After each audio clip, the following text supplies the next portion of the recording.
Hello বন্ধুরা, আজকে আমি আলোচনা করব কিছু অ্যাডভান্স ইংলিশ স্ট্রাকচার নিয়ে, বা বলতে পারেন কিছু অ্যাডভান্স ইংলিশ ফ্রেজ নিয়ে। এগুলো ইংরেজি বলার ক্ষেত্রে প্রচুর ব্যবহার হয়ে থাকে, তাই এদের সম্পর্কে জানা অত্যন্ত গুরুত্বপূর্ণ হয়ে যায়। তো আপনি যদি এই ইংলিশ স্ট্রাকচারগুলোর ব্যাপারে জানতে চান, তাহলে ভিডিওটি প্রথম থেকে শেষ পর্যন্ত অবশ্যই দেখুন। তো সবার প্রথমে আছে all of a sudden. All of a সাডেনের মানে হচ্ছে হঠাৎ বা হঠাৎ করে। যেমন হঠাৎ সে কান্না করতে শুরু করলো বা কাঁদতে শুরু করলো। All of a sudden he started crying. All of a sudden he started crying. হঠাৎ সে নিচে পড়ে গেল। All of a sudden she fell down. All of a sudden she fell down. হঠাৎ আলো নিভে গেল। All of a sudden the light went out. All of a sudden the light went out. এরপরে আছে it is useless to. It is useless to এর মানে হচ্ছে অর্থহীন, বেকার, অকেজ, অর্থাৎ কোনো কাজের না। এইরকম অর্থে ইট ইজ ইউজলেস টু এর ব্যবহার হয়। যেমন তোমার সাথে কথা বলা বেকার বা অর্থহীন, মানে কোনো কাজের না। It is useless to talk to you.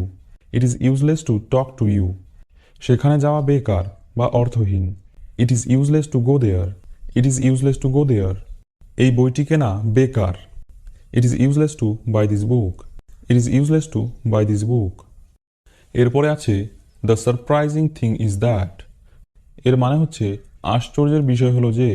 তো আমরা যখন কোনো সেন্টেন্সের শুরুতে এরকম বলবো যে আশ্চর্যের বিষয় হলো যে, তখন আমাদের সেন্টেন্সের শুরুতে the surprising thing is that এর ব্যবহার করতে হবে। যেমন আশ্চর্যের বিষয় হলো যে সে সত্যিটা প্রকাশ করে দিয়েছিল। The surprising thing is that she revealed the truth. তো আশ্চর্যের বিষয় হলো যে the surprising thing is that সে সত্যিটা প্রকাশ করে দিয়েছিল। She revealed the truth. The surprising thing is that she revealed the truth. আশ্চর্যের বিষয় হলো যে সে এখানে আসেনি। The surprising thing is that he did not come here. তো আশ্চর্যের বিষয় হলো যে the surprising thing is that সে এখানে আসেনি। He did not come here. The surprising thing is that he did not come here. আশ্চর্যের বিষয় হলো যে সে আমার সাথে কথা বলেনি। The surprising thing is that he did not talk to me. তো এরপরে আছে good for nothing. Good for nothing এর মানে হচ্ছে কোনো কাজের না। অর্থাৎ আমরা যখন সেন্টেন্সে এরকম বোঝাবো যে কেউ বা কোনো কিছু কোনো কাজের না, তখন আমরা গুড ফর নাথিং এর ব্যবহার করব। যেমন সে কোনো কাজের না। She is good for nothing. She is good for nothing. এই মোবাইলটি কোনো কাজের না।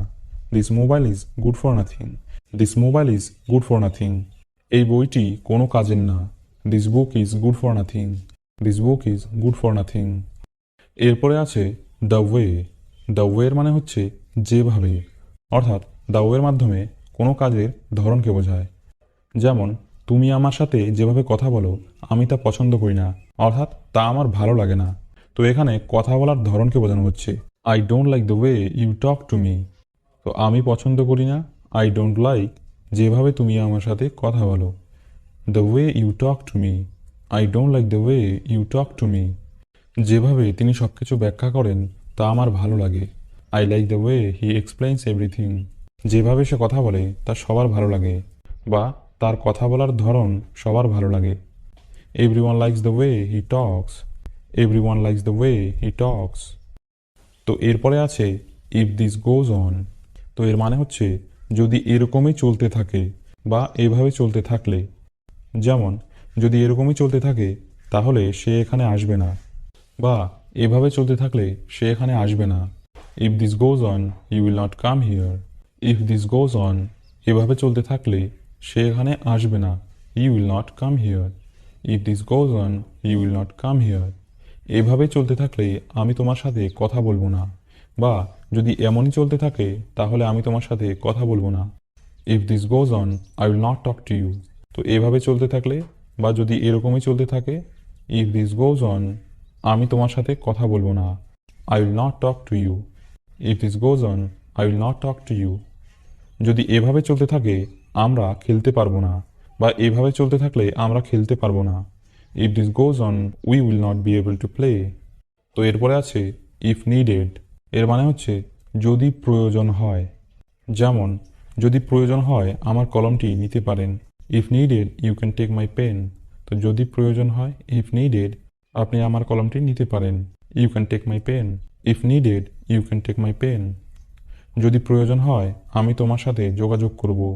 If needed I will contact you. যদি প্রয়োজন হয় সে তোমাকে সাহায্য করবে। If needed she will help you. তো এরপরে আছে ওয়ান আফটার অ্যানাদার। তো ওয়ান আফটার অ্যানাদারের মানে হচ্ছে একের পর এক। যেমন একের পর এক সবাই সেখান থেকে চলে গিয়েছিল। Everybody went from there one after another. তো সবাই সেখান থেকে চলে গিয়েছিল। এভরিবডি ওয়েন্ট ফ্রম দেয়ার একের পর এক one after another. Everybody went from there one after another. একের পর এক সবাই আসছিল। Everybody was coming one after another. একের পর এক সবাই নাচতে শুরু করলো। Everybody started dancing one after another. তো এরপরে আছে as long as. As long অ্যাজের মানে হচ্ছে যতদিন ততদিন বা যতক্ষণ ততক্ষণ এবং যতক্ষণ পর্যন্ত বা যতদিন পর্যন্ত। যেমন আমি যতদিন বাঁচবো ততদিন তোমাকে ভালোবাসবো, অর্থাৎ আমি যতদিন পর্যন্ত বাঁচবো তোমাকে ভালোবাসবো। I will love you as long as I live. যতক্ষণ তুমি আমার সাথে থাকবে ততক্ষণ আমি তোমার সাথে কথা বলবো। I will talk to you as long as you stay with me. যতক্ষণ আমি এখানে আছি কেউ তোমাকে কষ্ট দিতে পারবে না বা কেউ তোমাকে আঘাত করতে পারবে না। As long as I am here no one can hurt you. তো যতক্ষণ পর্যন্ত আমি এখানে আছি, as long as I am here, কেউ তোমাকে আঘাত করতে পারবে না। No one can hurt you as long as I am here no one can hurt you.